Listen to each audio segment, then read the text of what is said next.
Well, we conclude this night in the main segment with college football. Haven't done that in a little bit, but we had some news. I think it came out today that the college football playoff, it will not expand until at least the current contract expires, which expires at the end of the 2025 season. I think you needed all the FBS commissioners and the Notre Dame AD to be in unison on this one to vote for expansion, and they were not in unison and they could not get there. So we will have a 4-team playoff until 2025, and then I suppose they will revisit this and continue moving. Of course, I think we are going to get expansion at some point. But the one thing, Drake, I'll set you up this way. The one thing that kind of caught me by surprise was this seemed to be based on all these negotiations seem to be based off the 12-team model that we kind of had laid out last June, I believe. So they were trying to go from 4 to 12. There didn't really ever seem to be an 8-team playoff sprinkled in. I'll let you take it from there. I think that's for two reasons.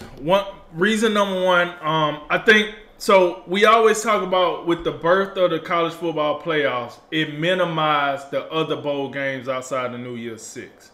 So I think now that we done had, 8 years of the 4-team playoff with the college football playoffs, I think now it's enough data out there to say if we don't include all of the New Year's Six bowls, we might render the rest of those bowls useless too.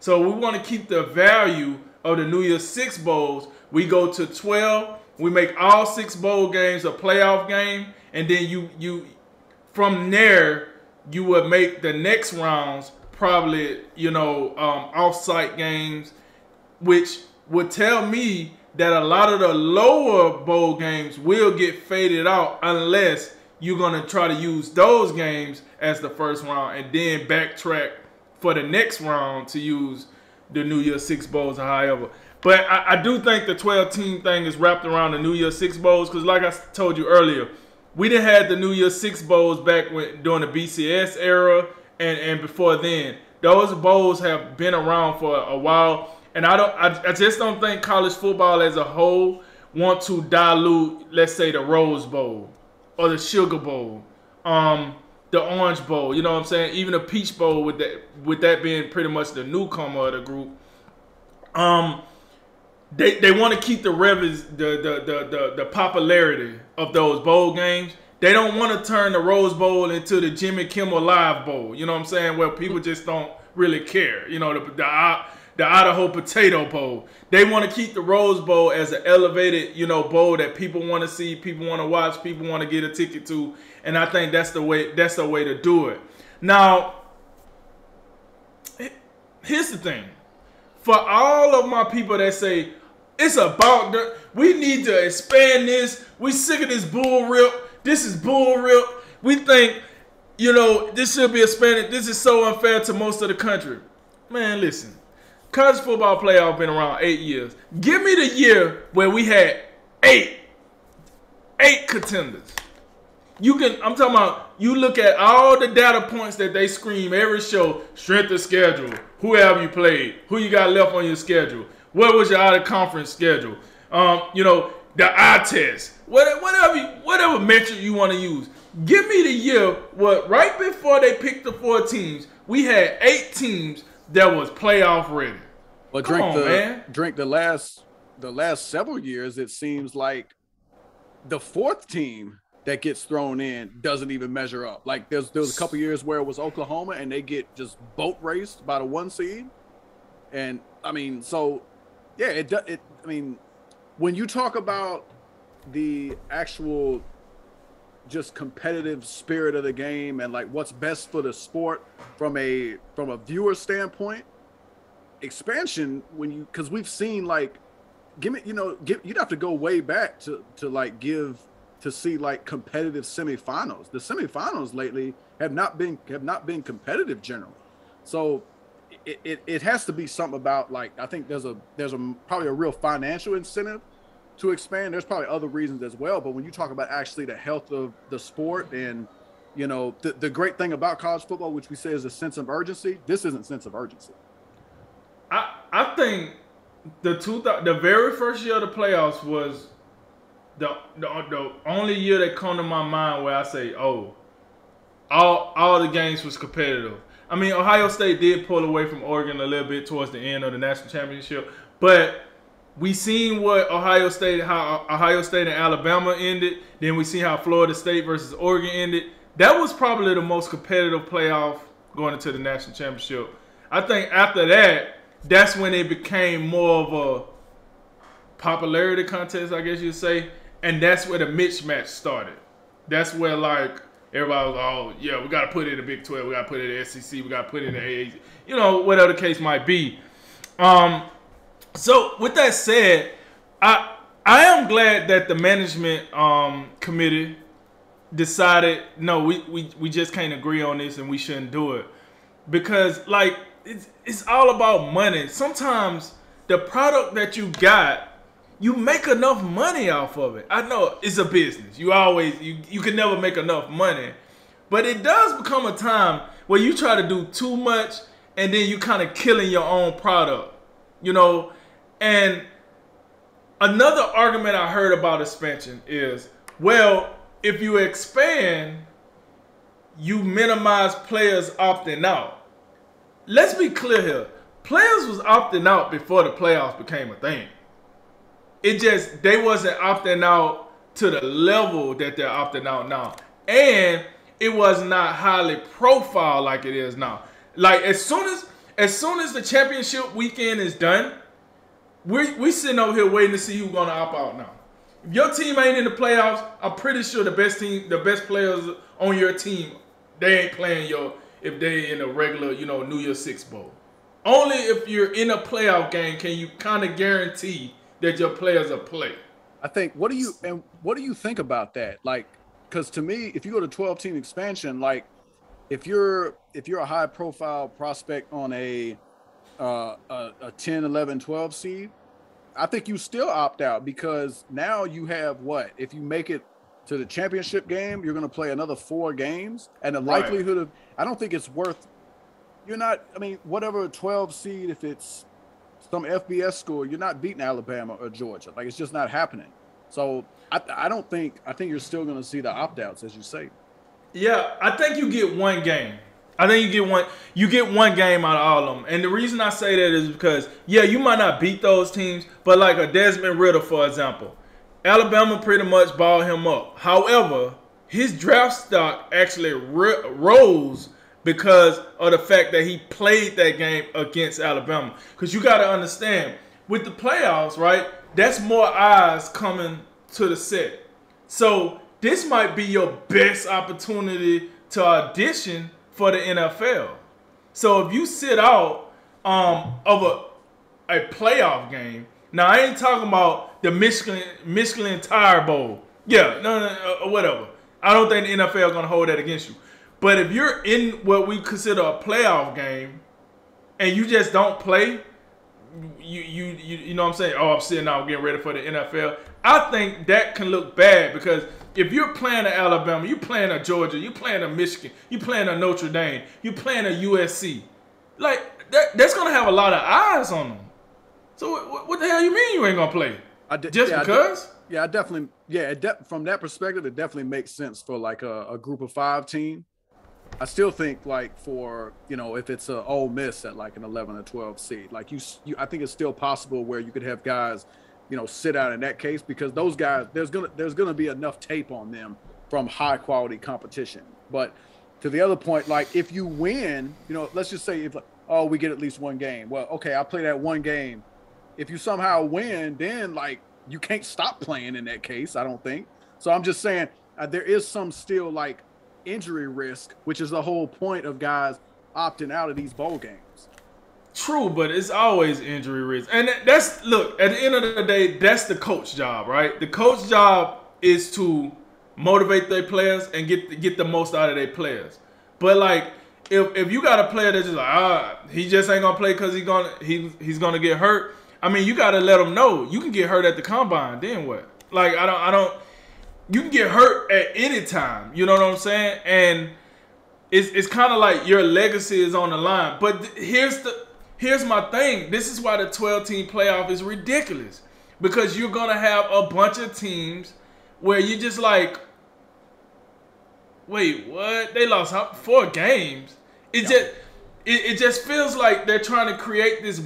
To your point, they're trying to create this March Madness vibe that's just not gonna work in the game of football. One game is too rough on these young men's body to be. Okay, we won this week. Now let's go to next week. The 14 playoff is nice because all it is your bowl game with a +1. Right. That's all it is. Yeah, you get to this. Yeah, you get to this point, and what you're adding 3 or 4 maybe. So then you're like, plus the regular season, plus a conference title game. Likely, you're going to be looking at maybe 16 games, which now you're in the NFL. That's the thing. And that's another thing. What do you do about the regular season? Do you shorten that? Because what we do know is the academic schedule doesn't change for athletes. They just find a way around it. Bring tutors on the road, take tests on the road, whatever the case might be. Now, usually where you usually get a break and you can do, your academic requirements, and you get a week and you get to go home and all that, you probably won't get all that now. If you're accelerating the playoffs and now you're playing 4 extra games that matters on top of it. Can't lose this guy. I need him for this game. Can't lose this guy. You don't get those breaks. And I do think it's more taxing on the college player because of what their criteria is, what their requirement is. It's not like the NFL. In the NFL, all I do is play football. That's it. If I want to be rich and famous, I go shoot commercials, I go get in movies, I go do this, I go do whatever. But that's my decision. In college, these guys are still required to do schoolwork. It's still required to take tests. It's still required to be a student. Yet it's still you out here giving them a professional schedule. I don't get it. So you're gonna force these guys to play more football, and then you're gonna force teams that shouldn't even be there to. I don't know, man. I don't understand why we in such a rush for expansion, other than the fact that it's conferences out there that believe they will never get a fair shake unless we expand. They may or may not be right. I feel like play better, but we just seen the best the AAC had to offer. The best the group of 5 had to offer. Because no matter what you say about Cincinnati, I think it's pretty clear that Cincinnati was the best group of 5 team that they had to offer. This season and probably the season before that. They got into the playoffs and you seen what happened. And then everybody want to say, well, that's Alabama. That wasn't a fair fight. That's the point. Yeah. That's the point. Right. That is the point. It's never going to be a fair fight. Because it's hard for them to recruit to the level of the other participants. Even if they would have played Georgia, it would have been an unfair fight. They would have played Michigan, unfair fight.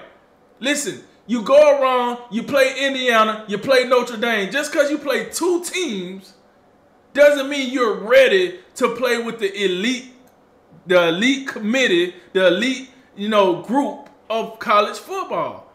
And then even to the fact of the Pac-12 and the rest of the ACC outside of Clemson and the Big 12. It's like, come on, man. Y'all know what time it is. Why you think Lincoln Riley left, man? He knew what time it was. He's like, come on, man. I can't make it happen here. I'm out of here. Why you think Brian Kelly left Notre Dame to get to LSU? I can't make it happen with this talent, man. I got to go somewhere where I can get this talent. It's like that. It is what it is. You know what I'm saying? So, not to take, I could go on about this forever. But with this said, I'm glad they stand to 4 teams to 2025. We'll see what they do afterwards. All these teams are crying about their revenue. Well, I'm sorry. The SEC is just like the NFL right now. They're the cash cow of the SEC is the cash cow of college football, but the NFL is the cash cow of all sports right now. It is what it is. Everybody want a piece of the NFL. Everybody want a piece of the SEC. It's not their fault. You don't like it? Do something about it. Play better. Beat them. At the end of the day, that's what all this is about. If you don't want to see 2 SEC teams in there, beat them when you have the shot to beat them. Other than that, stop crying about who's getting what. Because The SEC, I guarantee you, Alabama didn't care to play Cincinnati, but if you're going to give us Cincinnati, we're going to play them. Georgia was like, okay, whatever. We'll rather be the 1 seed and get Cincinnati, but if you want to give us Michigan, we're going to play them and we're going to beat them. And what are we crying about? Where's the competitive spirit? Oh, there's no competitive spirit now. Everybody want a trophy. Everybody want to be included. That's a cool message we send out college football. Cool message. Yeah, I guess if you're a proponent of the whole equity bit as far as the NFL, and it's what we talked about the last segment, and you'd probably be for expansion because you'd want more inclusion. I just had to say that. But look, man, I'm with this. I think this is a good decision. At least let's hang out at 4 teams. I'm sure they'll come back to it at a later date, and everybody get back on the same page. And I think we're headed to expansion, right or wrong. What's good for the sport, what's not good for the sport, because I mean, I do think it has a little bit of that feel like everybody got to get a trophy. Everybody at least got an opportunity to get the trophy, because we know the Pac-12 is just over here, just like they just cannot get out their own way. Whether it's Oregon, whether it's Utah, whoever it is, they just wind up tripping over themselves and falling down before they get to the finish line. Because Oregon had a chance to get in last year, but they couldn't do it. And now you have, it just increasingly looks like the SEC is just a juggernaut. They'll get Oklahoma in there. They'll get Texas in there. I don't think that's that huge a deal for those 2 schools, but it will buffer the rest of the conference, and they will be stronger. I just think both schools are going to struggle somewhat. And so you have the SEC doing what they're doing. You have the Big Ten, which is solid. They're the number 2 conference, and you can get Ohio State belongs. Generally when they play against the SEC team, they don't get just killed. But when you move beyond some of those top tier Big Ten schools, and then you move over to the Big 12 and the ACC, minus Clemson, we saw Clemson take a step back, and then generally the Pac-12, you just get to a point where as I said, we be having trouble getting a 4th school in here. It's just oh man, because a couple years ago it was Alabama, Ohio State, Clemson. We clear as day, those are the 3 best teams. Now we gotta get a 4th one. Who is the 4th one? All right, come on in, Oklahoma. Take your 17-point beat down and get out of here and try again next year. So, man, when you just go to what I just described, and now you're going to go down to try to figure out what's the difference between the 12th team against the 13th team. What are we even talking about?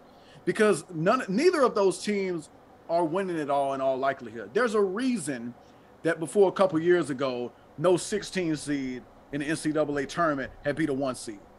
It's just a different level of competition. Virginia, of course, had to muck it up before they won it all the very next season. But I mean, whatever, 1 in 100, or I don't know what it is, but it's just you just don't happen. And so, and even the Cinderella stories that make it, they win a game, they win another game. The only really example I can come up with to where a Cinderella, what do they call them? Whatever, the equivalent of the FCS college, a mid-major. I'm thinking of George Mason when I think Jim Larinaga was the coach and they made the Final Four. Outside of that, I'm not really coming up with much. You might have a team get past the first weekend every now and again and make a little noise. I mean, Loyola Chicago as well, But generally, those teams don't win, and it'll be the same thing in college football. Maybe them Brad Stevens led Butler teams probably. Right, but I think even those guys were Big East teams, weren't they? So not at the time. Not at the time. Not at the time. That's a good point. But I do think it feels different in football, because with the way you can recruit in football, and you can just they're gonna get the biggest, the fastest, and they're gonna just impose their will. That's what football is about. I think we're gonna get more teams in there, but at the end of the day, is the fact that we may get an AAC team consistently, that's not going to change. That's not going to stop your Alabamas and Georgias from being, in the championship game more often than not. That just means we got another couple teams in there participating, thinking they've done something, when in reality they ain't done much at all. Because look, Cincinnati you know, and this was a strange year because there was a lot of teams that was just down for whatever reason, and Cincinnati just happened to be the benefactor. I'm not sure if they was the best Group of 5 team ever. I mean, there's a bunch of Central Florida people that probably disagree with you from the teams they had a couple of years ago, but Cincinnati just hit the timing right, you know. Oh So well, and let me be clear. I said the best Group of 5 team from this year and okay, last year. I I got think you. they was by far better than the rest of the competition I in got you. Group of 5 this year and last year. But yeah, just to close it out, because I know we've been on here for a little bit now. The thing we love about college football, and you always say this, is the sense of urgency, what the regular season means. Right. When you start talking about expansion and you're going to go to 12 teams, you're going to have some 3-loss teams, probably most definitely. And you might get a 4-loss team in there. And just like, what does that do to the sport? And then you've also just like, I'm not interested in bowl season now because the bowls are the playoff. Like, what is the other bowl games? Just they have way less meaning. And now you add 12, 8 more teams to the playoff.